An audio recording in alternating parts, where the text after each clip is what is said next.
your exclusive chance to win 2 VIP hospitality tickets to Arsenal versus Chelsea worth over £1,500 is finally here. AFTV is teaming up with Reporte, the marketplace for luxury raffles, to give one lucky winner these tickets. We're talking free food, drinks, great seats, and a day at the Emirates that you'll never forget. And with only 250 tickets available, your chances of winning are seriously high. Plus, guys, a percentage of every ticket sold goes to a charity to help fight childhood cancer. It's completely transparent and the checkout is easy. It takes less than 1 minute and you can even use Apple Pay. So hit the link in the description or scan the QR code on screen to enter a raffle with Reforte. The competition is UK only and the winner will be announced live on YouTube and Instagram, so grab your tickets right now. Good luck! Make sure you get your tickets, guys. I think 80 have gone already. It's only a finite amount. They're selling out fast, so make sure you get those tickets quick. But anyway, let's get back to business. Welcome along to the AFTV Starting 11 show. I am your host today. My name is Laurie. I'm joined by an esteemed panel. To my left, we've got Charlene in the building, the queen of positivity, as I call her. And we've also got my boy Dan Potts in the building. Big up, big up. Pleasure to be here. I'm not the king of positivity, Laurie. Is there any king of negativity? That's king of negativity. Judging by your say. fan cam I saw the other day, I would say that positivity was not how. No, unfortunately not, bro. No. Unfortunately not. But you know. But as they say in the football, man, the games come thick and fast, and tonight is no exception. Tonight, second place, Arsenal take on third place Nottingham Forest at the City Ground. Massive game. Arsenal obviously looking to bounce back from, let's be honest, Dan, a pretty disastrous performance at home against West Ham. Would it be fair to say that the title's gone, or do you still have some vestiges of hope? Listen, I thought the title was gone actually before the weekend, because I just knew that Arsenal were going to be dropping points between now and come the end of the season. So I actually did already kind of not really tap out fully, but kind of thought, I'm getting towards that stage now of believing that perhaps the title might be gone. And that completely killed it that weekend. I actually believed that Liverpool would beat Manchester City quite comfortably. And I felt that Liverpool would be able to continue to go on a bit of a run just because of the way that they're playing. I think you have to give them a little bit of credit. Perhaps we haven't given them enough credit this season, actually. I don't think they're blistering. I don't think they're scintillating. I'd actually go as far as saying that I think with Liverpool, this last few months have really impressed me, but they haven't been to the level of what Arsenal were in the last couple of seasons and even what Manchester City were. So I think if they were to win it, they won't care. But I think the rivals that are looking around are thinking everyone's kind of dropped off other than Liverpool, who have kind of just been the best of a bad bunch this season. And some people might think that's harsh, because I think they do deserve a little bit of credit in terms of what they've done, because all they can do is beat the teams in front of them. But I won't look back at this Liverpool side and think, wow, they were unbeatable. There's no way we were getting close to them. I think we should have got a lot closer this season. Charlie, after Saturday's game, what was your thoughts? Do you know, I know Mikel Arteta did say in his press conference, over his dead body, is the title race over, and he still has that belief, and obviously he needs to, make sure he's setting the right examples and leading the team in the right way and believing, look, we'll fight all the way to the end. Yes, I am the queen of positivity. I will gladly claim that title. However, realistically, I don't feel like we have enough to win the Premier League title this season. I feel like it's very unfortunate that we've been faced with all the injuries that we've been faced with to our key players. And I feel like that's really what cost us, especially during the January transfer window when Bukayo Saka was injured.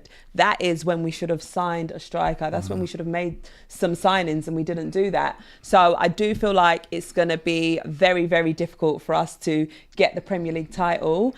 On the back end of what Dan was saying, about giving Liverpool credit, I do feel like, though, we do need to give Arsenal credit. Considering the league position that we're in second place, and look at all of the injuries that we've been faced with. We've had Saka out, Odegaard, Martinelli, Jesus, Havertz. The injury list is absolutely endless. Tomiyasu, Ben White, as well as having a depleted squad. But, credit to the team for us being where we are in second place and still trying to push and fight all the way to the end. But for me personally, I don't feel like we're going to do it this season. That's queen of positivity right there, and that is queen of positivity. Give us credit for failing. Come on, give us credit for failing. That's not what I'm trying to say. But when you look at everything we've been faced with, not only the injuries but also the red cards, the suspensions, these have a detrimental effect on the way we perform. And then it's about, motivating the players, having to make these tweaks and changes for all the fixtures that come up when we haven't got the right players available, whether it's through injury or through red cards. So I do feel like, there is a lot of pressure on Mikel Arteta to deliver, which understandably I do understand. This is his 5th year in charge. We want to see some silverware. We want to be winning trophies. But on the other hand, when you look at all the factors that we've been faced with, you have to give him credit for where he's got us to and for trying and still trying to push all the way to the end. And I do feel like he should have been backed in that January transfer window, and we should have recruited some players. Yeah, definitely so. But those things didn't happen, and we are where we are. Like I said, it's a big game today, 2nd versus 3rd. Some people are calling this a battle for 2nd place, because if we do slip up today, which obviously we hope we don't, then Forest would only be 3 points behind us, Dan. So wow, it's a sobering thought, really, when you consider that, less than a week ago we were looking at titles. Now we're talking about 2nd place battle with Forest. Dan, what's your thoughts on that, mate? Look, man, I've got to say, I'm really impressed with Nottingham Forest this season.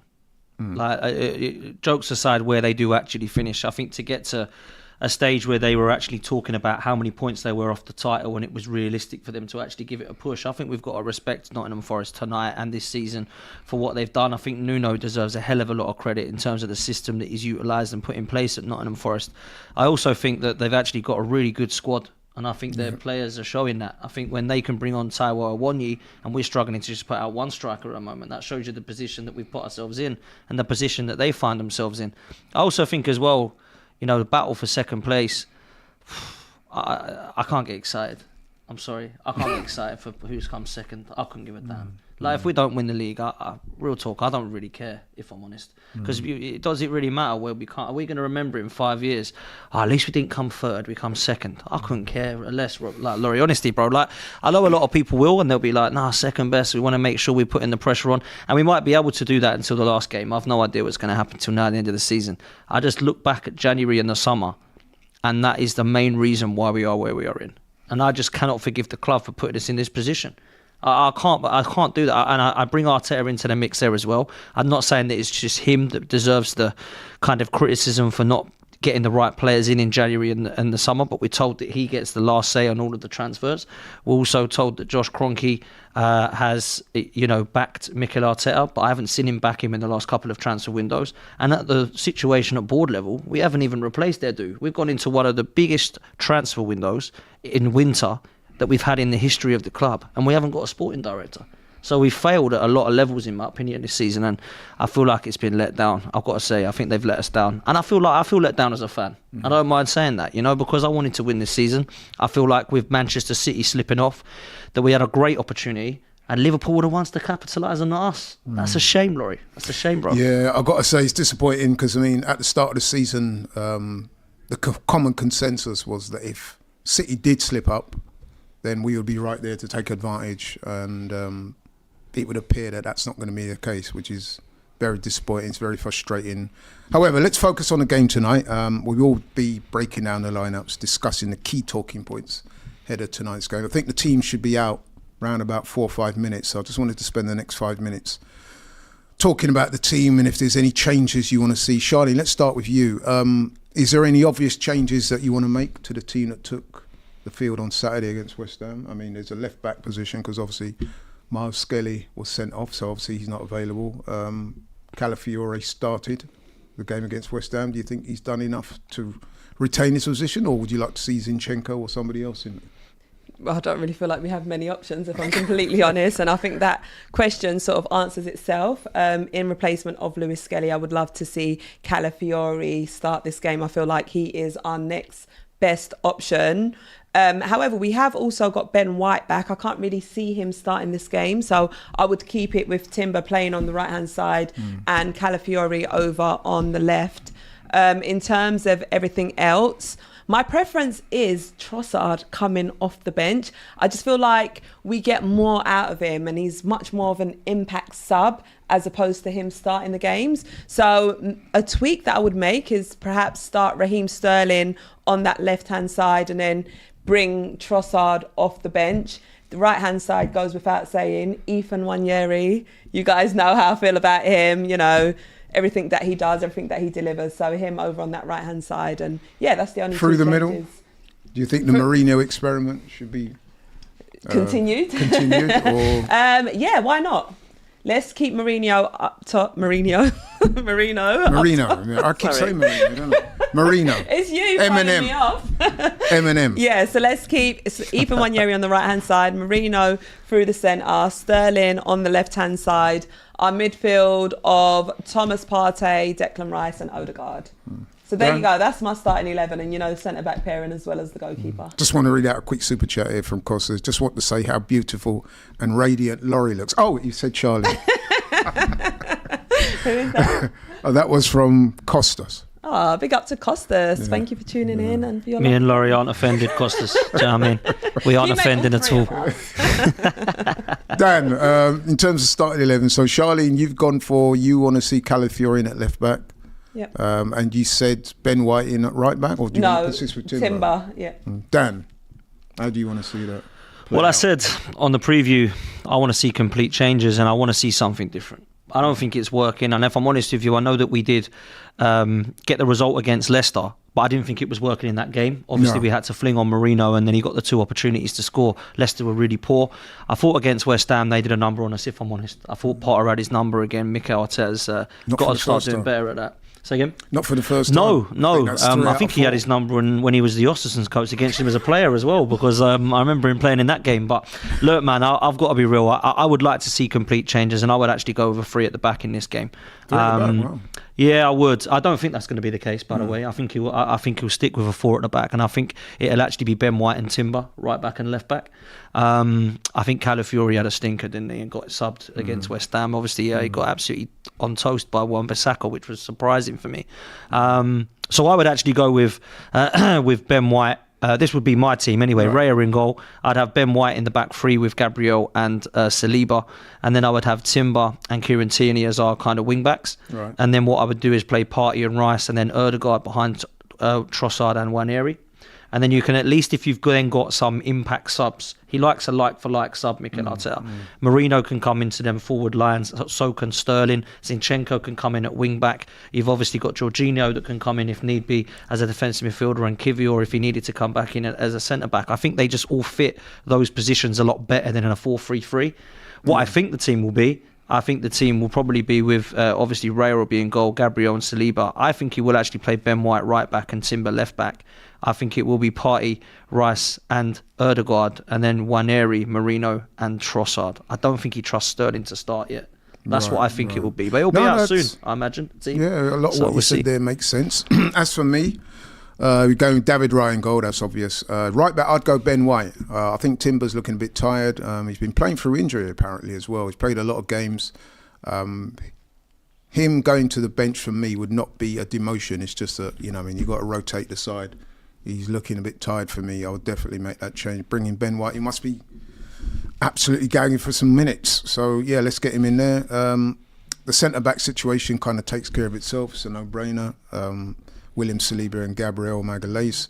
Left-back, I'd probably go with Calafiori. Well, he's going to have to. I mean, there is talk about Zinchenko, but I doubt that. Midfield, trio of Thomas Partey, Declan Rice and Martin Odegaard. And up top, I would go with...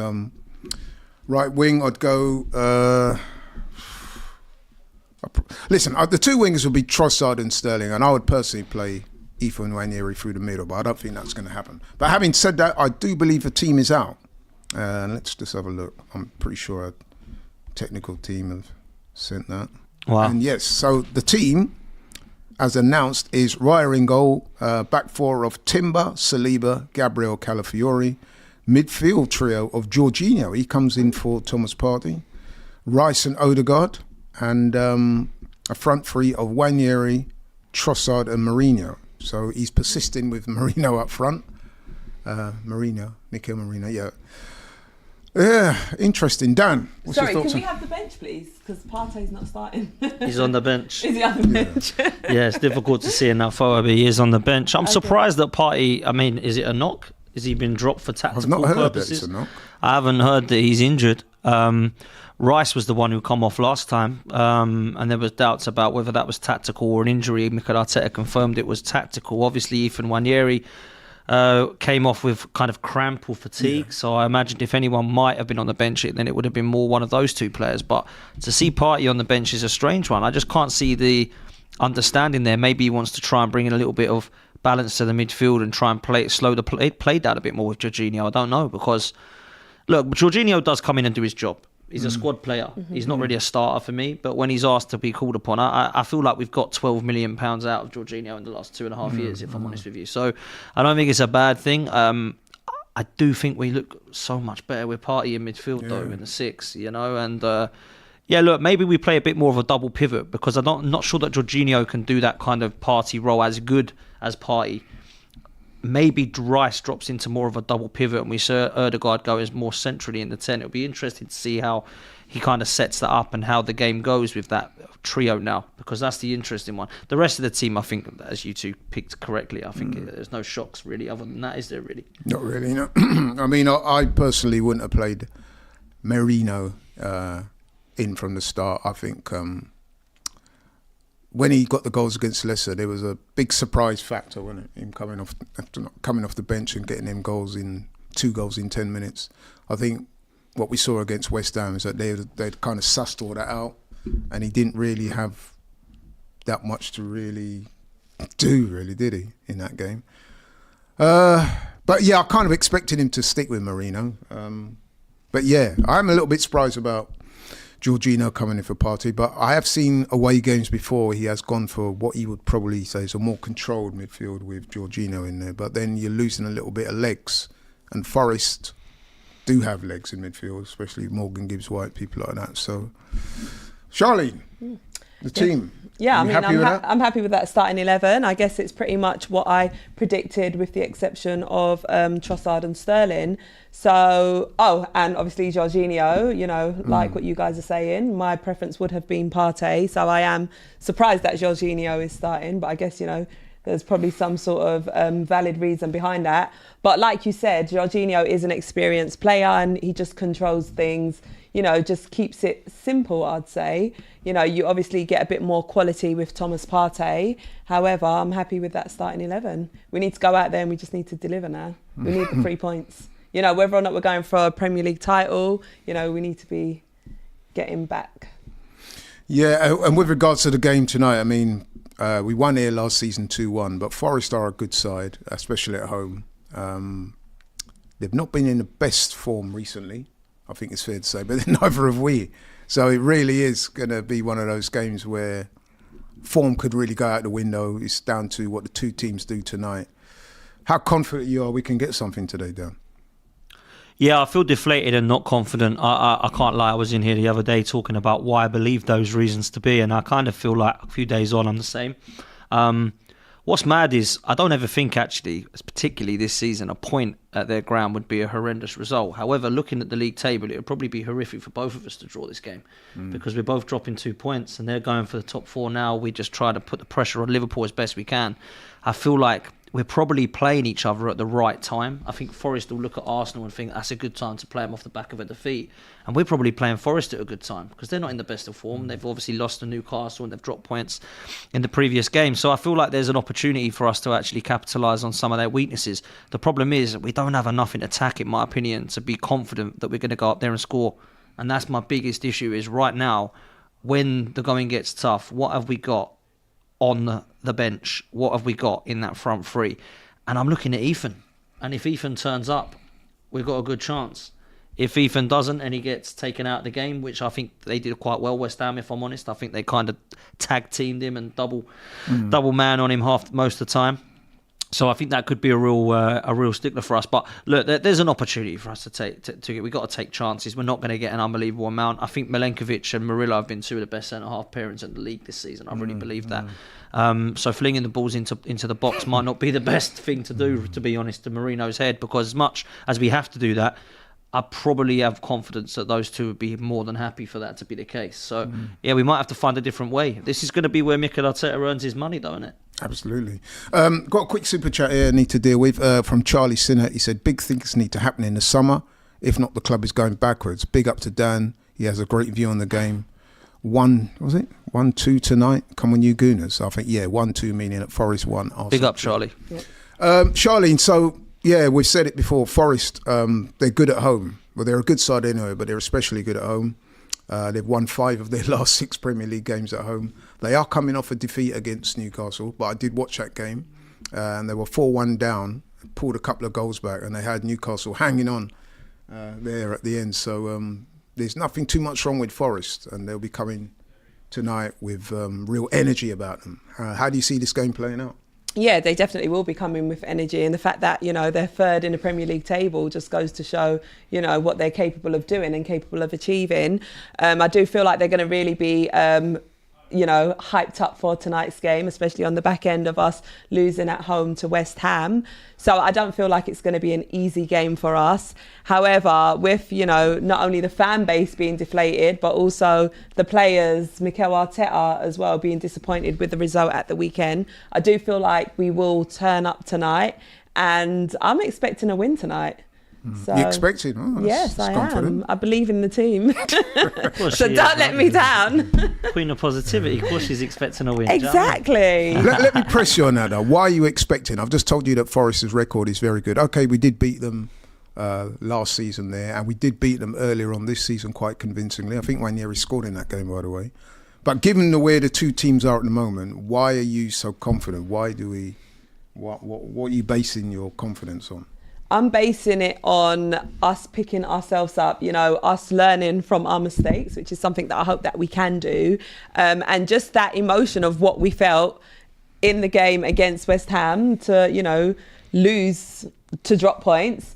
I feel like that's enough motivation and drive to get out there and get the win. We have, beat Forest before. We are capable of doing it. So let's go out there and turn things around. To add to that, if I was feeling positive, the only thing I would say about potential 3 points for Arsenal tonight is because I do feel like the pressure is a little bit off now.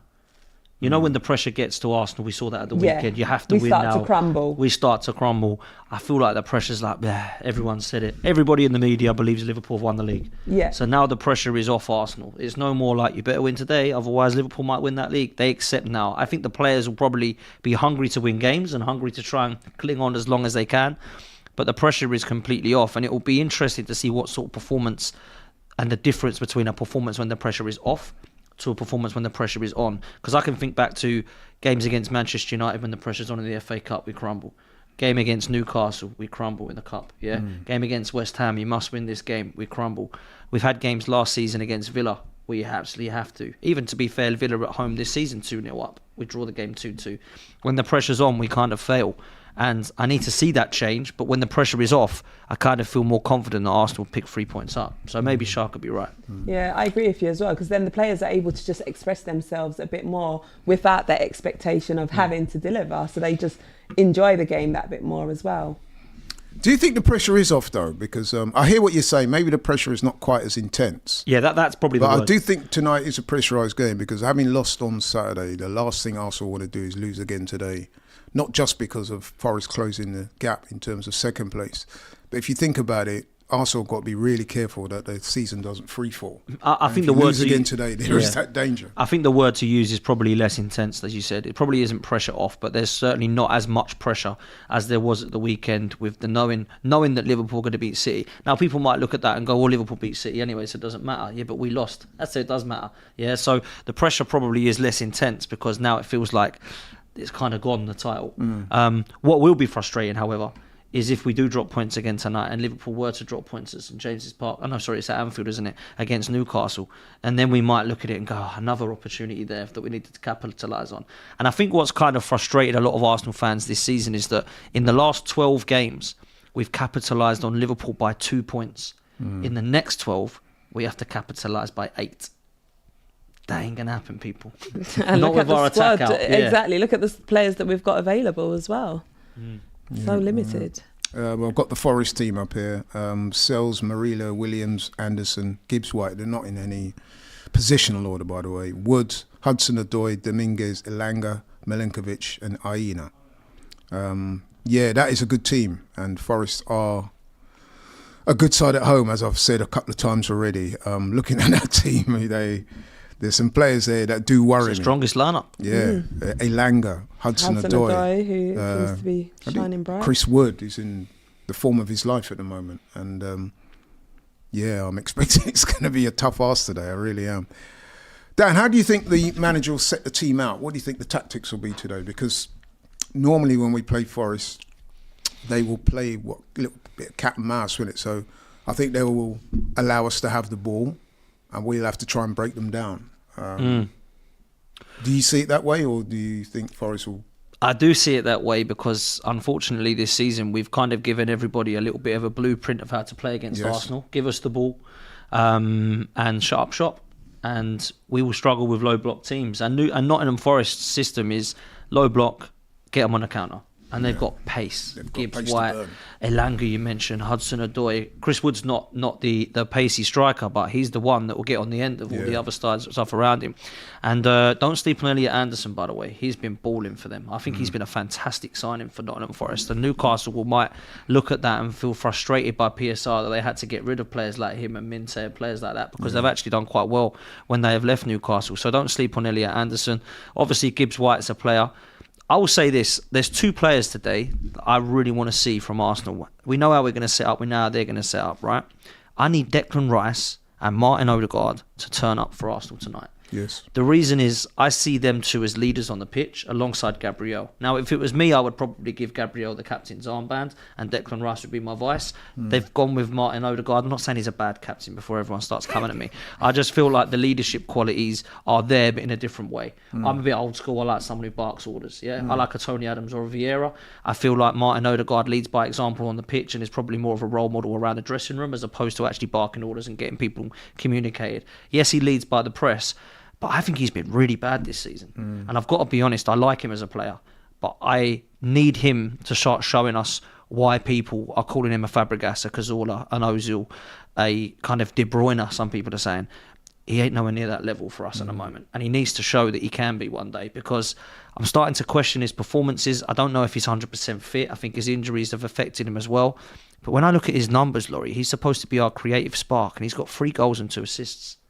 That is poor when below in March. par, 100%. Even whenever he's got 7 goals. He's played about 9 games. I So, feel like Martin that's where I'm Odegaard has declined though since his injury, because since he's come back he hasn't looked like the same player. I agree. So I feel like that's where the decline is. Just while you're speaking about captains and leaders, what about Jorginho? Doesn't he show you those leadership qualities? Yeah, I think he does. I think he's more of a squad player. I wouldn't give him the captain's armband. I think over the years we've probably seen those players that were in that mould have the captain's armband. I always just get frustrated that they were sitting on the bench. I don't know if you remember, we had like Per Mertesacker, Thomas Vermaelen, I think Mikel Arteta at one stage, and they were all like sitting on the bench. And I was thinking, why are they the squad? Why are they the captain if you're on the bench? You've got to start, right? So for me, that's why I wouldn't give it to Jorginho. And I think because he's going, obviously, in the summer. I think for me, no one's going to change the captaincy. It's going to be Martin Odegaard. But I just look at Gabriel and I see him as the captain on the pitch. That's who I see at. I look at it and I think, you are the one. I love him. I think he's been probably our best player this season. I think he's been outstanding. So I look at Gabriel and I think you're the one that I look at. If it was me and I walked into that dressing room, I'd be like, right, I don't know any of you, but you've got the armband, mate, because it's clear that you're the one who's shouting, barking orders. That's where I'm at. And I'm kind of old school like that, man. Especially on set pieces as well. The moment we've got a monster. corner, you see Gabriel, shouting orders, getting everyone all in line so that we could try and capitalise from those set pieces. Yeah, I think on the leadership thing, I think you're right, Dan. He's not the most demonstrable. He's not the most vociferous, Odegaard, but he does tend to lead by example when he's playing well. The problem is he's not playing that well at the moment. In fact, he's playing far from well, but let's hope that he can turn things around today. I'm very conscious of time. We've got to wrap up. I would like to get your guys' predictions, your honest predictions and why. I'm going to start with Charlene. Charlene, who's going to win, or what do you think the result will be and why? Do you know, with the way both teams are, you know, a draw wouldn't surprise me, 2-2. But no, I'm backing the team. Like I said from the get-go, I do feel like we're going to pick ourselves up. We're going to bounce back. We're going to get the 3 points tonight. So I'm going 2-1 Arsenal. 2-1 Arsenal. Dan? Let's hope it's reverse psychology and this doesn't happen. I do feel we're going to lose this 2-0. I don't think we've got enough up front. You think we lose? Wow. Yeah, I think we'll lose 2-0. I'm not going to change that from the preview. I was really down and deflated after West Ham. I don't think we've got enough up top to score. I think Murillo and Milenkovic can eat us up. So I'm going to say that it's going to be a 2-0 Forest and we're going to lose this game. I hope I'm wrong. I hope Shah's right. Yeah. No, listen, I appreciate your honesty. And the one thing I always ask people to do is give us their honest opinions. Anybody can just trot out the same old 2-0, 3-0, this and that. But listen, it's very honest of you to say that. As for me, I've given this game a lot of thought and I'm going for a 2-2 at Desmond. The reason being, I think that if you had to choose a game after the debacle on Saturday, it probably wouldn't have been Forest at home. They're very good at home, as I said, unbeaten in 6 at home, 5 wins, 1 draw. They'll be chomping at the bit. They will see Arsenal as a very winnable game. As for Arsenal, we need to bounce back. They need to show some character. I think they will do that, but I'm not sure if we've got enough up top to get the business done. But I am predicting that we will score a couple of goals. I've gone 2-2, so maybe, you know what I mean, maybe we can score 2 and only get 1. But realistically, I'm thinking, 2-2. If we get 2-2, I won't be wholly disappointed because, like I said, Forest are a top team. So there you have it. But anyway, thanks, guys, for tuning in. Thanks for your super chats. Thanks for your comments. Couldn't read them all out, obviously, but do appreciate everybody that's contributing to the show. Don't forget to catch us for the watch-along, which will... The game starts at 7:30. We will be on air about, 10 past, guys, is it? Something like that? Yep, so catch us there. We've got myself, we've got Dan, we've got Charlene, got my guy Frank, got a couple other guys in the studio as well. It's going to be should be a good game. I think we can all agree on that, It's going to be a good game. And we look forward to seeing you at 10 past 7. Take care. We're out.